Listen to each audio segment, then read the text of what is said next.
Kim Chiu hinanap ang Mr. Right sa New Zealand. Nanap ko si Mr. Right ng New Zealand. Ayan na. Oo. Ikaw na ba ang icing sa ibabaw ng... Ayan na. Yes. So, Kim. Sinong, ano? Sinong ka-lookalike? Kaloka-like ni... Sino ba? Sino? Paolo. Actually, nanonood siya ngayon. Ayun siya, oh. Charot lang. Nakaganyan siya, oh. Cute siya sa'yo. Pinapasikat ka talaga. Ba't ka nandyan? Dahil dyan, tawagin na natin. Ilan ang pipiliin nating partners mo for today? Bago tayo mamili.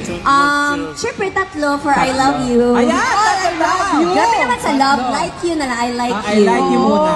Grabe, kaya ang bilis naman ma-fall love ka agad. Hindi dapat mabilis. Like mo na like. I like you. I like you. Miss Kim, kailangan ba singkit?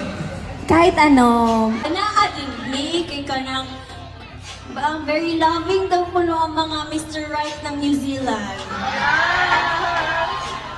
Asan ako no, be? Patanaw ko na ka sa very loving. Ito nga ang successful show na naganap sa New Zealand kasama si Kim Chiu at tuwang-tuwa naman ang ating mga kababayan na nandoon. Very energetic si Kimi sa kanyang performance kaya naman walang humpay ang sigawan at tawanan ng Kim Pao supporters.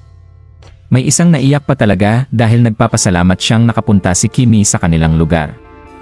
Samantala, pabiro namang sinabi ni Kim Chiu sa audience na ang kanyang Mr. Right ay nasa Pilipinas. Agad namang napuno ng hiyawan ng stadium at kilig na kilig sa tinura ng aktres. Samantala, parehong successful ang event na dinaluhan ni Kim Chiu at Paolo Avellino. Pupunta pa si Kimi sa Australia bukas bago umuwi sa Pilipinas. Sa susunod na buwan naman ay mayroong pagsasamahang event sina Kimi at Paolo kaya excited na ang kanilang fans sa muling pagsasama ng dalawa. Anong masasabi niyo sa balitang ito? Comment down below. Maraming salamat sa panonood at huwag kalimutang mag-subscribe for more videos.